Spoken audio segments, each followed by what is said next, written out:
like with me, accepting the relationship for what it was really helped me to realize that it wasn't what I thought it was, and what it wasn't the fantasy I had. That's why I feel like you hold on so tightly and it's hard to let go, because you're holding on to the fantasy. You're holding on to what you really thought it was, what you really wanted it to be. Your focus is on that still. You're attached to that still.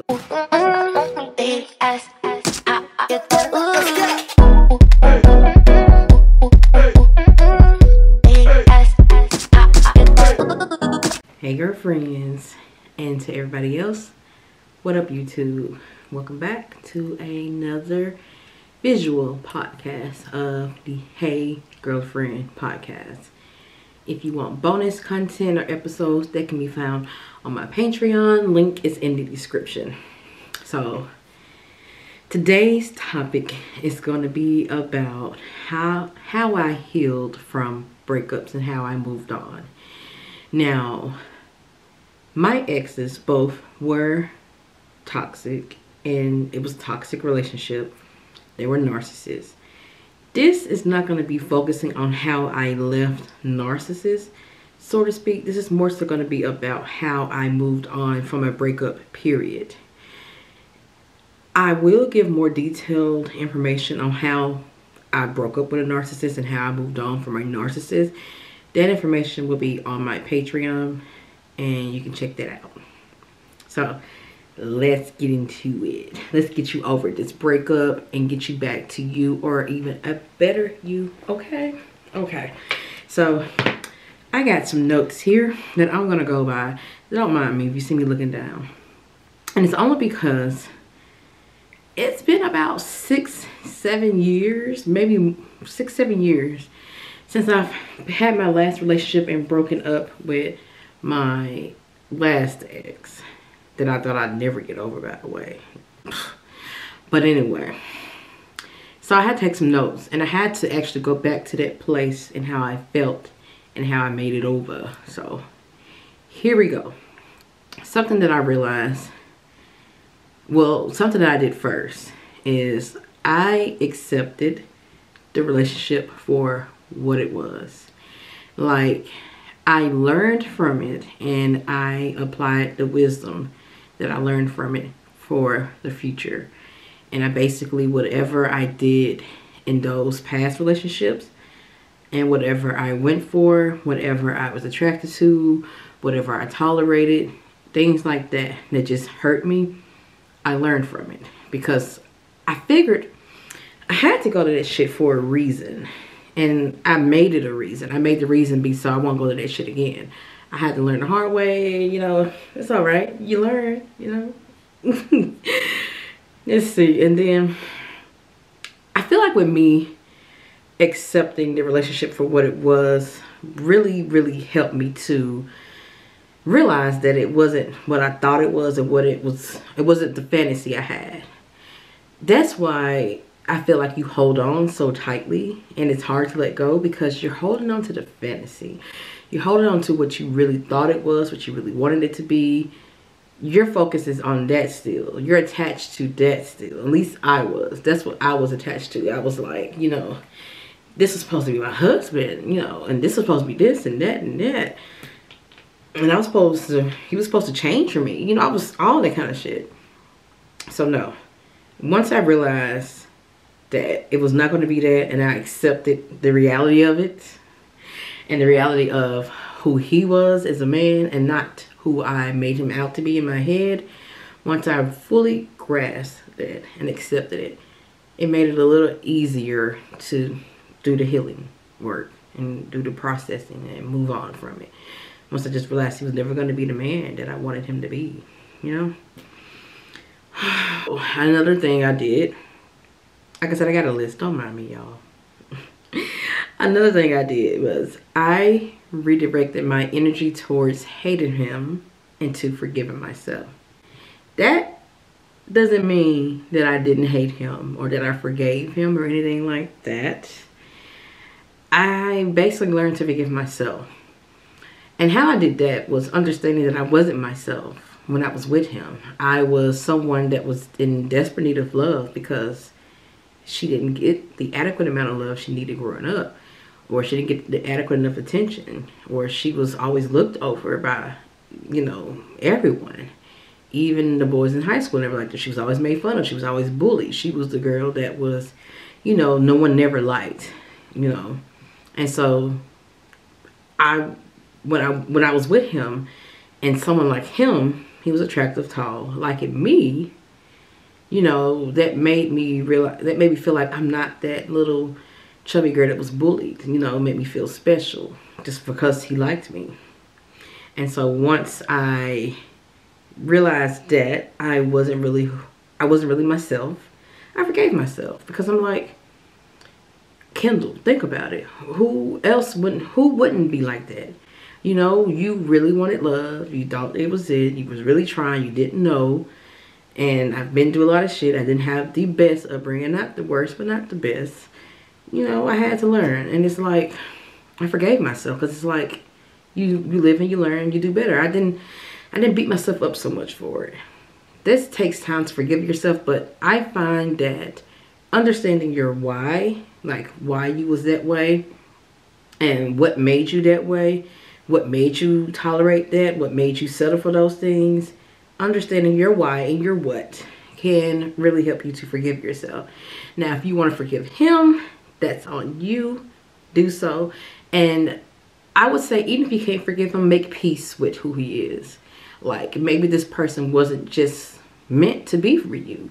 Maybe he could be with you. Maybe who he is as a person wasn't able to actually give you what you deserved and wanted. Like, maybe he had his own pains, his own hurts. I don't care how much they try to cover it up. If someone is hurting you on purpose, constantly, they're hurting on the inside. Something's up with that, okay?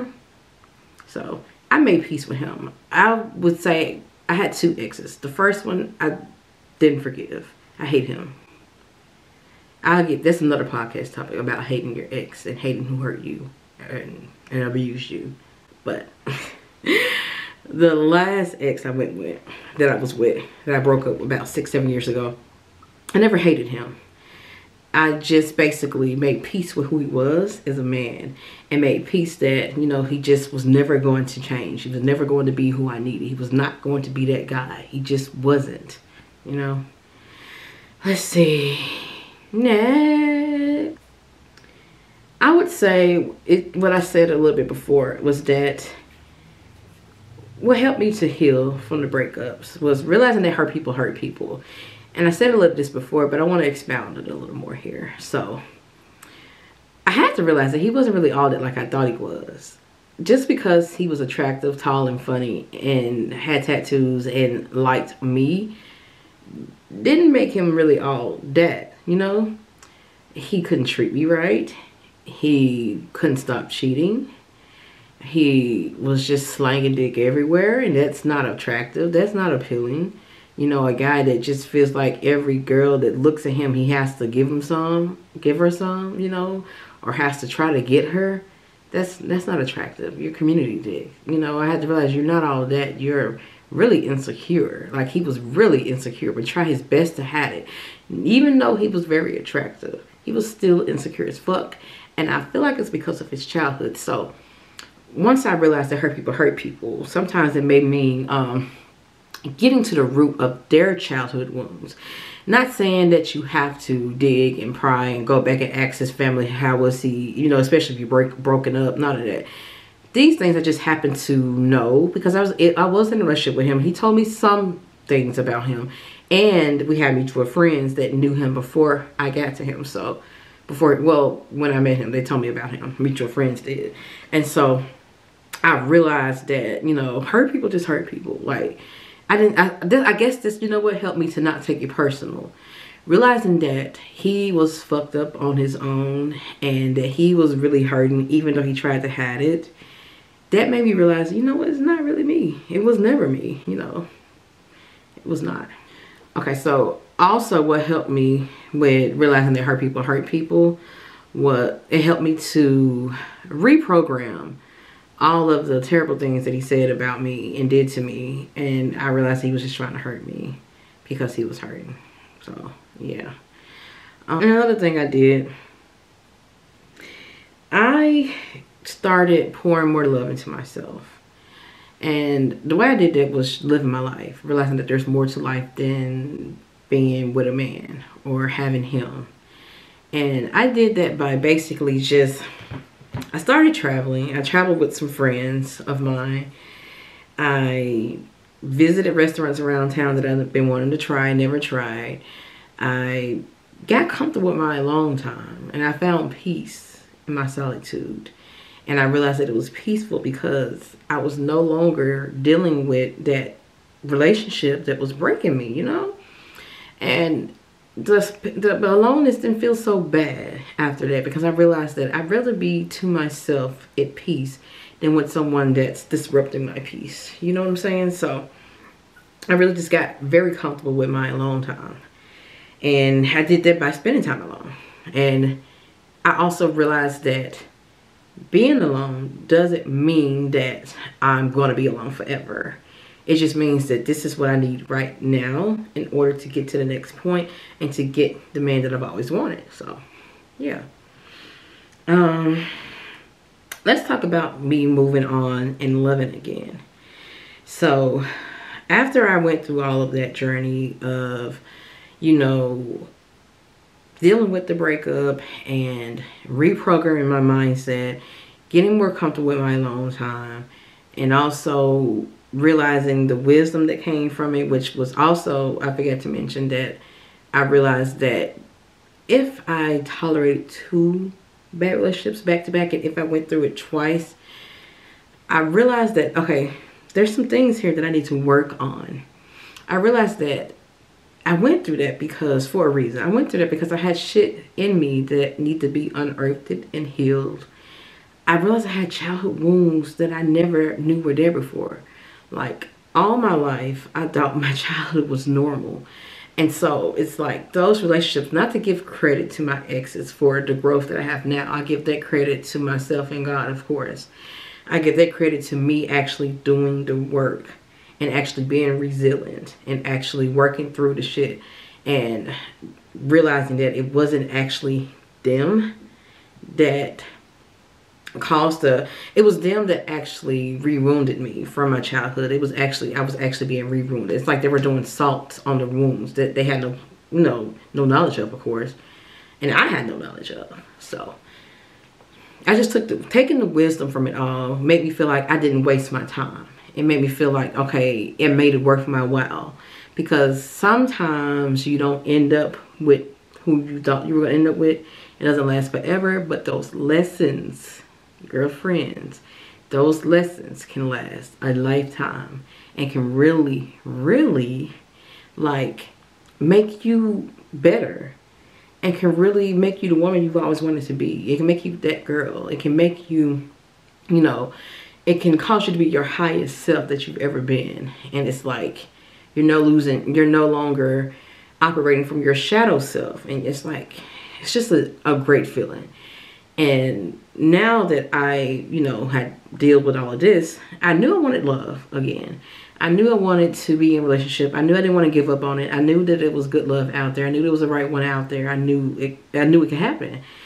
So, moving on to how I began to love again.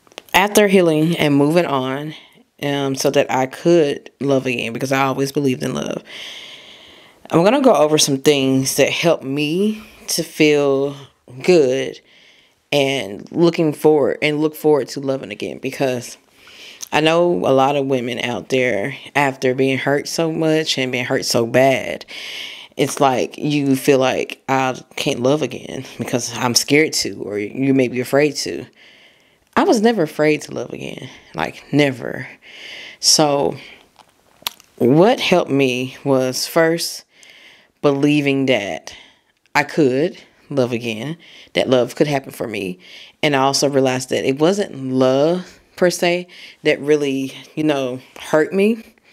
It was someone who didn't know how to love that hurt me.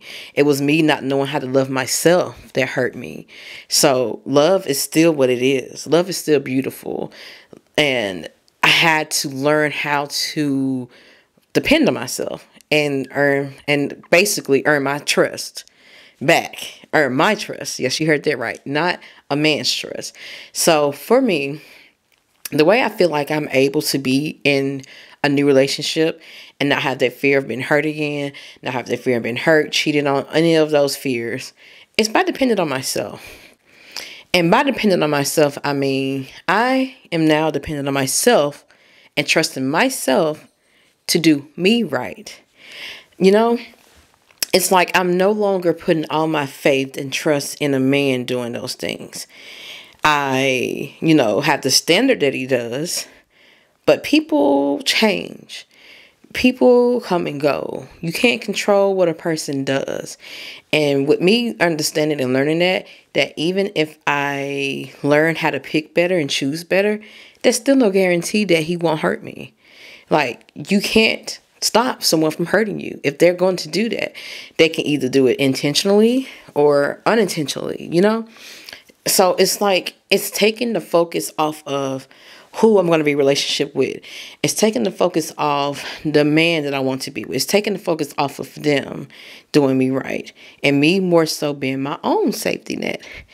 And what I mean by being my own safety net is like catching myself if I'm ever to fall or if he's ever to hurt me. Me relying on myself that I can get myself through this shit again because I did it before. And so I feel like if you really rely on those heartbreaks, not rely on them, but you can make them your superpower. Make what you've been through your superpower. Like, turn it into lemonade, lemons to lemonade, and realize that with you going through that, you can learn a lot from it. And learning a lot from it can help you in the future. So it's like, I realized that, Kendall, you did this shit before. You've been through this shit. You can get through it again. So why not try to love again? And if it goes downhill, oh well, try again, And then I also realized that after taking the wisdom from my past relationships and using the wisdom in my new relationships, it also got me realizing that I can pick better, I know what to look for. And it did. Like, I dated a guy and I knew there were red flags. I saw it. I knew it wasn't going to go anywhere, but I tried hoping that maybe it would, but my intuition was right. And I thank God I never went any further with him. I never had sex with him. I never did. I never lost myself to him. I didn't allow myself to, because I was hoping he would try to commit and give me more than the bare minimum, but he never did. And so a month later, he ended up ending things because I had taken my wisdom into, into my new life. I took what I learned about those exes and those past relationships and I applied it. So yeah, once you do that, it's like you're able to feel like you can trust yourself to love again. So it's not about trusting them not to hurt you. It's about trusting you not to hurt yourself. And so for me, that was like the top two things, was like the self-trust and depending on myself. It's like I knew I always would have my own back. I knew that I would always catch me when I fall. I knew that I would always love me. And I knew that the relationship with myself was a good relationship with myself. I wasn't so much dependent on him, and I'm still not. Even though I'm happily engaged, even though getting married next month and all of this, it's like I'm more so dependent on me. I can depend on him, but he's like an icing on the cake. It's like, he's adding to my life. And once I realized that that's really what it's about finding someone that can add to your life, not be and become your whole life. I had to get out of that place of feeling like I needed a man to love me, to admire me, to think I'm beautiful, to want me, to love me, to all the things. Once I realized I didn't need one, that I can have one to add to how I already feel about myself, yeah, rest was history. So that's how I feel like I was able to love again. And if you feel like you're having a hard time with self-trust, I want you to try to work on setting some goals of yours and sticking to it. that's a big part to start there. It's anything that you want to do and trust yourself that way. Also, some other ways I learned to trust myself was the wisdom that I took from my past relationships. I took that wisdom and applied it because I'm like, okay, I trust myself to not to fall for this shit again because I don't want to be hurt again. You know, you can't trust other people to not hurt you. You can, and it's not, and I don't believe in that trust no one. A lot of people think that that's self-preservation. It's really not. It's really stopping you from letting love and good people in, saying trust no one. I feel like you trust people as far as they are showing you that you can trust them, you know? And the more they show you that you can't, the more they betray you. Not the more they betray you, but the more they show signs that they're untrustworthy, then that's when the trust is gone and you're gone, you know? So pay attention to how you are able to trust them. If you feel like, pay attention to how you feel like here in your gut, in your stomach. Like if you feel like you can't trust someone, if you feel like you're being gaslit, if you feel like someone's lying to you, if you feel like someone is not being upfront and honest with you, trust this feeling. Like you'll get this feeling like right here. I kid you not. Like every time I would catch my exes cheating, every time I would catch them in a lie, every time I felt like they were lying to me about something, I always knew it and called it out, but they always gaslit me out of it, believing it. But that feeling right here, you know it. You'll know it and you'll feel it. Those don't be butterflies. Those that be your gut and your intuition like, So that's how I learned to trust myself. And I guess actually I can add your intuition, you know, trusting your gut, trusting your intuition, trusting the feeling that you get. A lot of us may have been taught to not trust our intuition by maybe parents that made us believe what they believe, or parents that maybe cross boundaries or deny your reality. And what I mean by denying your reality, like say if you're really scared about something or you don't feel safe about something and they tell you it'll be all right, come on. Instead of actually taking the time to say, okay, what's scaring you right now? What's going on? We don't have to do this if you don't want to. So that's what I mean, you know, and I got that a lot growing up. And you may have too. It's like sometimes your parents may have meant the best and may have not intended to hurt you or strip you of your boundaries and strip you of your or believing your intuition, but they did. Instead of actually letting you feel things on your own and trust what you're feeling, they told you what you felt. Get it? Okay. That's what I was trying to say. So with me, it was just learning to listen to my intuition about things and realizing that I went back into relationships and realized that, okay, I knew from the start, my intuition told me from the start about these guys, but I didn't listen because I thought that, and it wasn't that I didn't see the red flags. I thought that maybe it would be okay. I thought that maybe we can work through the red flags. I thought that maybe, you know, yes, my intuition is telling me something about, you know, the red flags I'm seeing, but I'm like, you know, maybe it'll be okay. They really like me, so let's try anyway. I stopped doing that shit and realized that a red flag is a red flag. You can't work through it. So that also helped me to trust myself, is realizing that I was right how I felt before. It's like going back and realizing all the red flags instead of actually beating yourself up for being like, oh, I seen it. Oh, I knew. I want you to have a little more compassion for yourself here and realize that, okay, while you may have known, maybe you didn't know that those same red flags were actually going to hurt you so bad. Or maybe you thought that you can work through them. Maybe you thought the red flags wasn't that bad. Maybe you thought you were trying to love them for who they are. You know, all these things, all these thoughts could have happened and went through your head. And it took you going through to learn that, no, okay, you can't. So that's what I mean. So for me, instead of looking back with regret and beating myself up, I was compassionate towards myself. And I realized, okay, I know now. And that's how I learned that, okay, Kendall, what you feel is real. Trust yourself. Trust what you're feeling about all of this shit. And that's how I learned to trust myself more. And then I just trusted myself that I told myself, okay, you do not want another bad relationship. I trusted myself to not do that to myself anymore. And if you do, say if you actually do it again and you go get your intuition, or say if someone hurts you and you didn't see it coming, I want you to also be compassionate with yourself here and realize that, okay, It's not love that hurt you. There's someone that was bad at love that hurt you. And realize that you can still trust yourself. And it's just that, you know, maybe you couldn't trust that particular person. It's not always you. So what I'm basically trying to say is always have you to fall back on. Build a relationship with yourself, because when you date, there's a possibility that it will end in heartbreak. There's a possibility in a disappointment. There's a possibility that it won't work. There's a possibility, even when you're trying love, even when you're trying to get engaged, married, all of that, there's a possibility that this shit may not work. So what helped me was getting to the point of realizing that I have to be okay either way this shit goes. I have to have my back. I had to have me. I had to know that I'd be all right. So it's like I became one with myself, you know? And becoming one with yourself will help you to be able to trust yourself to love again. It's never about you trying to trust them. Of course, trust yourself to pick a good partner. Trust yourself that you've learned the red flags. Trust yourself that you know how to choose a better partner. And so I did.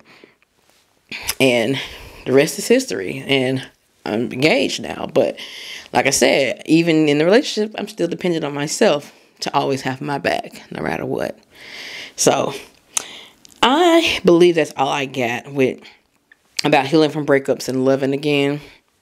Like I said, there are some specific things that you have to do if you're trying to heal from a narcissistic relationship or a trauma bond or a toxic relationship. These steps can help as well. But if you want some more specifics on that, I will have a Patreon podcast bonus content posted on how I actually healed from my narcissistic relationships, meaning, you know, some on specifics I did with getting over a trauma bond. It goes with what I said here, but there's some other specifics that kind of helped me to get through that. So that's all I have for today's podcast episode. So to everybody else and to my girlfriends, peace out.